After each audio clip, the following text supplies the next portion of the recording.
President Trump is speaking at the NATO summit. We're going to listen into that. We're with them all the way. I mean, if you take a look at the numbers, we're with them, and they have very big things to announce today. I don't know if you've taken the vote or you're going to take the vote, but I've been asking them to go up to 5% for a number of years, and they're going up to 5%. That's a big, from 2%. And a lot of people didn't even pay the 2%. So I think it's going to be very big news. NATO is going to become very strong with us, and I appreciate doing it. Perhaps you want to talk. Yeah, absolutely. Let me first, before I go to spending, I just want to recognize your decisive action on Iran. Thank you. You are a man of strength, but you're also a man of peace. And the fact that you are now also successful in getting this ceasefire done between Israel and Iran, I really want to commend you for that. Thank you. And I think this is important for the whole world.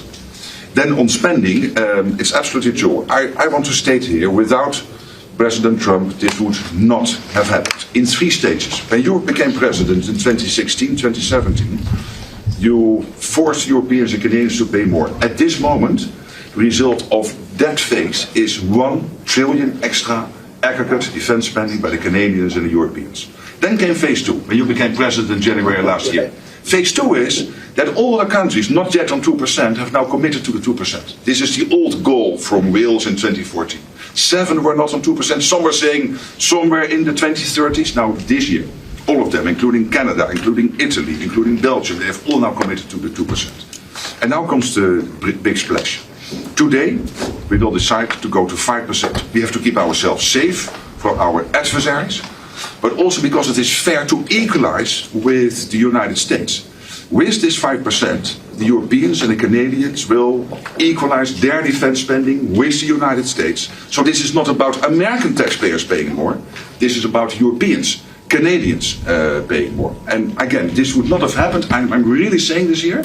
And some people might criticize me, but then when I speak with them, they all say, yes, you're right. This would not have happened if you would not have been elected in 2016 and re-elected last year and back into office in January. So I want to thank you. Well, thank you very much. It's a great victory for everybody, I think. And we will be equalized very shortly, and that's the way it has to be. And it's going to be a lot of money, too, a lot of defense. It's trillions extra. Yeah, and we have a great relationship, and we've had a great relationship from the beginning. Highly respected man, and yeah, we appreciate you being here too, everybody. We really do. We have a tremendous group of people on my left and a tremendous group of people on my right. They might be even better than my people. I know. Let's have a fight. Let's figure it out. Anyway, but we appreciate it, and we've had a tremendous relationship, Mark and I, and we've really worked on this subject for a long time. Yeah. When Biden was here, it just died like everything else died. And now it's, you're going to take, I guess, a vote today, right? Absolutely. Today we will decide unanimously to do this. That's my absolute conviction. So we can't talk about it until the vote's taken, because sometimes, strange things happen with us, but I think you're going to I'm not too worried. I think you're going to do very well. Everyone's very happy about it. Go ahead, yes. Mr. President, how is the Iran-Israel ceasefire going, in your opinion? I think very good. I think very good. Israel came back yesterday. I was so proud of them because they came back. They went out because they felt there was a violation. And technically they were right, but it just wouldn't have worked out very well. And they brought the planes back. They had gone on to another journey because there was a little bit of a violation. And I said, you got to get them back. And they came back, and it was a great thing. And it's going very well. Mr. President, what are your response to the foreign minister saying he still wants to enrich nuclear? Hello, Katie. She's so great, this one. Any question she asks, I'll answer. Well, maybe I better not say that. What was your question? What is your response to the Iranian foreign minister continuing to say Iran will enrich uranium and pursue nuclear weapons? Well, I don't know if they've said that, but I'll tell you, the last thing they want to do is enrich anything right now. They want to recover. And we won't let that happen. Number one, militarily we won't. I think we'll end up having somewhat of a relationship with Iran. I see it. Look, I've had a relationship over the last 4 days. They agreed to the ceasefire. And it was a very equal agreement. They both said, that's enough. They both said it. But no, they won't do that. The last thing they want to do, Katie, is enrich. They're not looking to, can you imagine after all of that, they're going to say, oh, let's go and do a bomb. There could be a day in the future, and then somebody else taking our place will be saying, don't do it. and maybe they won't do it as well, I don't know, but they're not going to have a bomb and they're not going to enrich. And we believe all of the stuff is down there. We don't think they had nearly the time, because to get that out is a very difficult thing. It's not like moving a package or taking this carpet up and moving it. It's very difficult. It's very dangerous to do. We believe it's all down there. We had a tremendous victory, a tremendous hit, and because of that, I don't think they would have been down there, because they knew we were coming. When they know we're coming, they're not going to be down in that 30 stories underground. So. No, I think it was just a tremendous victory for everybody, including Iran. Look, they've got a country, and they've got oil, and they're very smart people, and they can come back. Israel got hit very hard, especially the last couple of days. Israel was hit really hard. Those ballistic missiles, boy, they took out a lot of buildings, and they've been great. Bibi Netanyahu should be very proud of himself, and they've really been great. But they're not going to be building bombs for a long time. Mr. President, what's your reaction to the intelligence reports saying that the Iranian nuclear sites were only partially devastated, not entirely? Yeah, well, they said it was actually, the report said it could have been they don't know. I mean, they did a report. I could have Pete talk to it because his department did the report. They really don't know. I think Israel's going to be telling us very soon, because Bibi is going to have people involved in that whole situation. We hear it was obliteration. It was a virtual obliteration. When you take a look at the ground above, don't forget, the flame is all underground.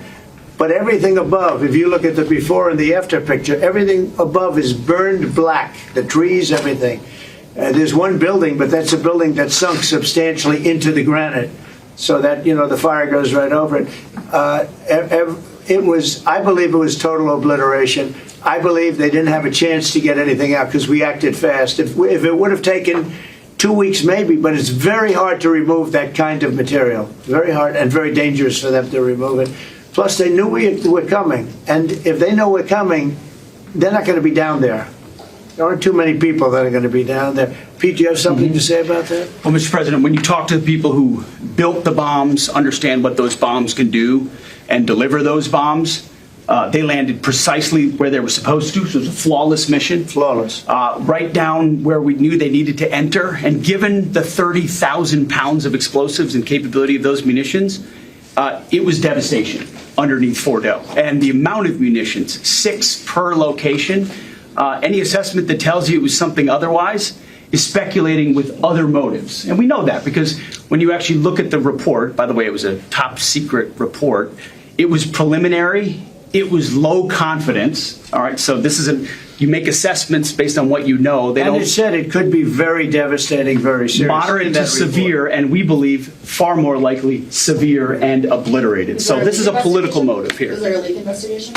Of course, we're doing a leak investigation with the FBI right now because this information is for internal purposes, battle damage assessments, and CNN and others are trying to spin it to make the president look bad when this was an overwhelming success. We had a tremendous success, and this is the New York Times. I call it the failing New York Times. It's going to hell. And CNN, which, as you know, very few people are watching. And you would think they'd do the opposite. You would think they'd want to say, this was an unbelievable success. And the thing that hurts me is it's really demeaning to the pilots and the people that put that whole thing together, the generals. That was a perfect operation.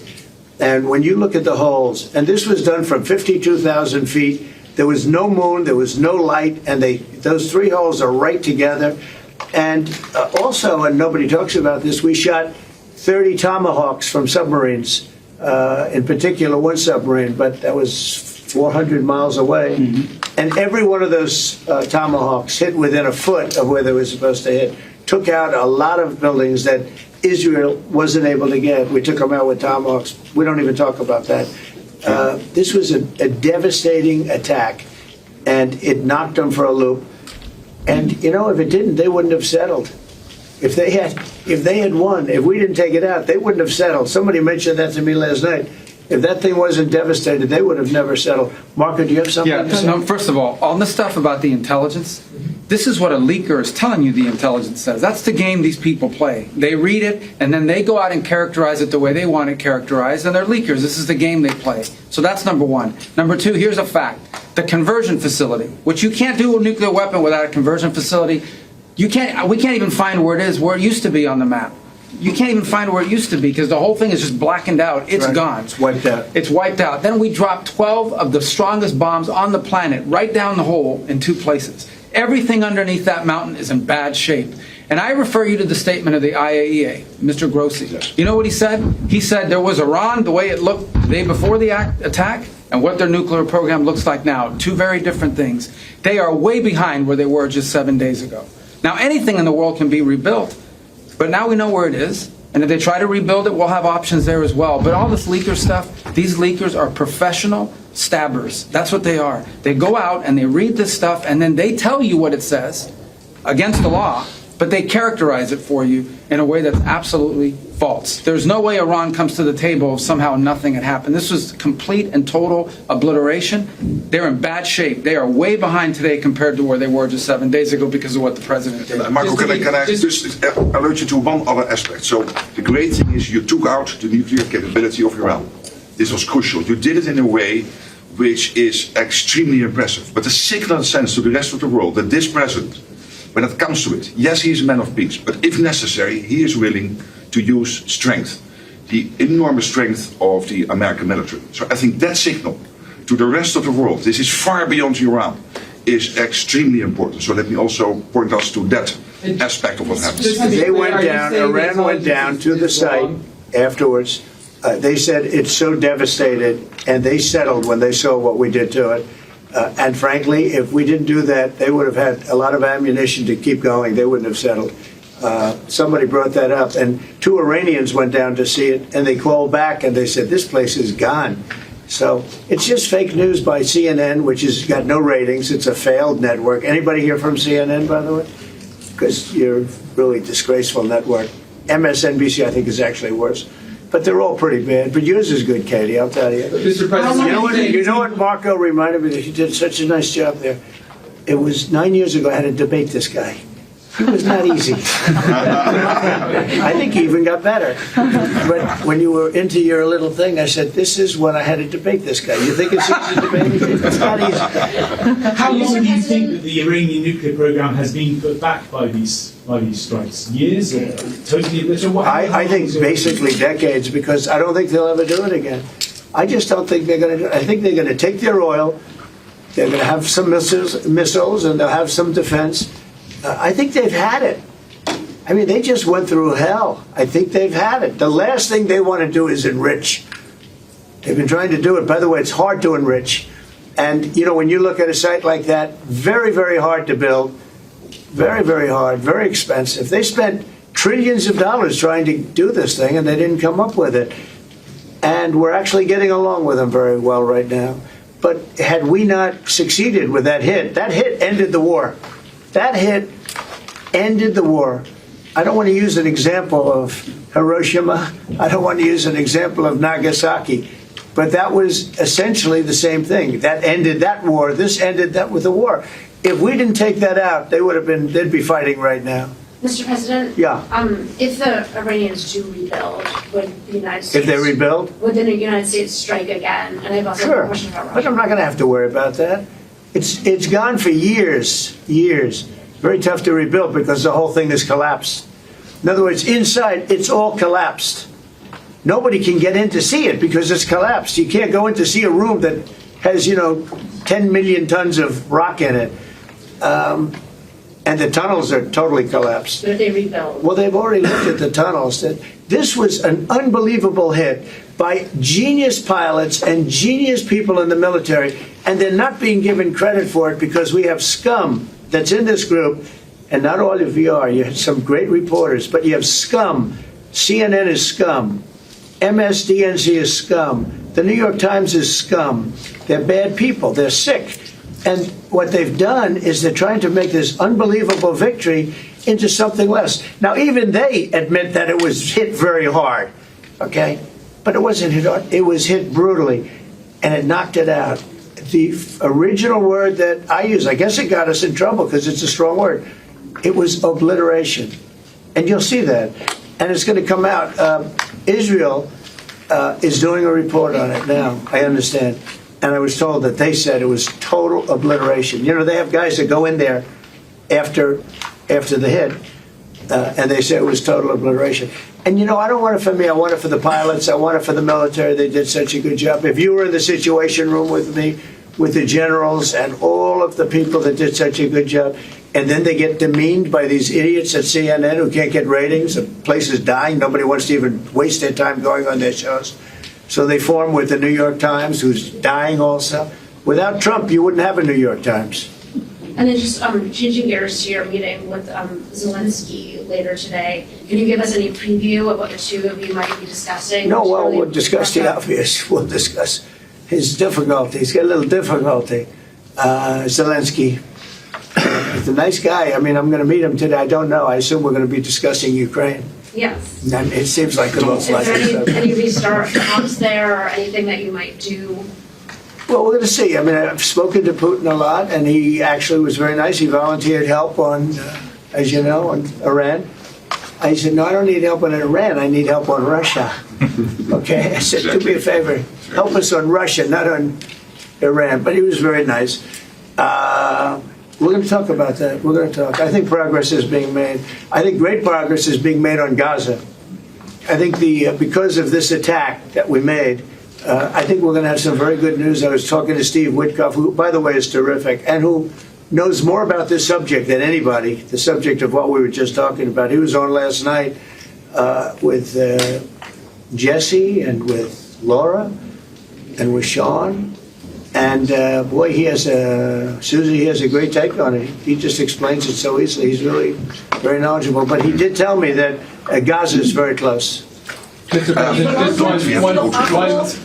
Shall we go on? one follow-up on Iran. Both you and Secretary Rubio and Hexet mentioned the leaders. But can you clarify, is the intelligence correct or is the intelligence wrong? Well, the intelligence was very inconclusive. Okay. The intelligence says we don't know. It could have been very severe.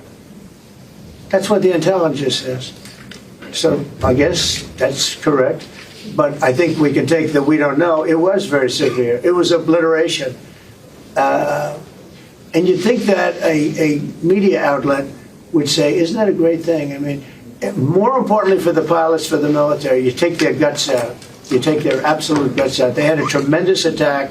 It was a complete obliteration. The other team, the other group, Iran, said, let's stop this. And you know what? Israel said it too. Very smart. They fought like hell, and then they said, let's stop. And they're going to build themselves. And I really see it as sticking. I mean, we may do papers on it, Marco. Maybe we're going to do papers. I don't even know if you need them. They're not going to be fighting each other. They've had it. They've had a big fight, like two kids in a schoolyard. You know, they fight like hell. You can't stop them. Let them fight for about 2-3 minutes. Then it's easy to stop them. And then Daddy has to sometimes use strong language to You have to get use stuff. strong language. Every once in a while, you have to use a certain word. I think we have to join the others. Yes, we're going to join some other group. Yes, thank you. Katie, one last question. Do you believe she's so good. That's the only reason. Thank you, Mr. President. She used to be very difficult, but now she's... Go ahead. Do you believe that this strike on the Iranian nuclear program will lead to the release of the hostages in Gaza? I think that it helped a little bit. It showed a lot of power. Yeah, I think it helped, but we're going to get separately, even before this, we were very close to making a deal on Gaza. I think this helped, yes. Okay, thank you, Kid. Thank you, everybody. Thank you. US President Donald Trump and the NATO Secretary General Mark Rutte speaking to reporters there at the NATO Leaders Summit. Make sure to subscribe to our channel to get the latest news from Al Jazeera.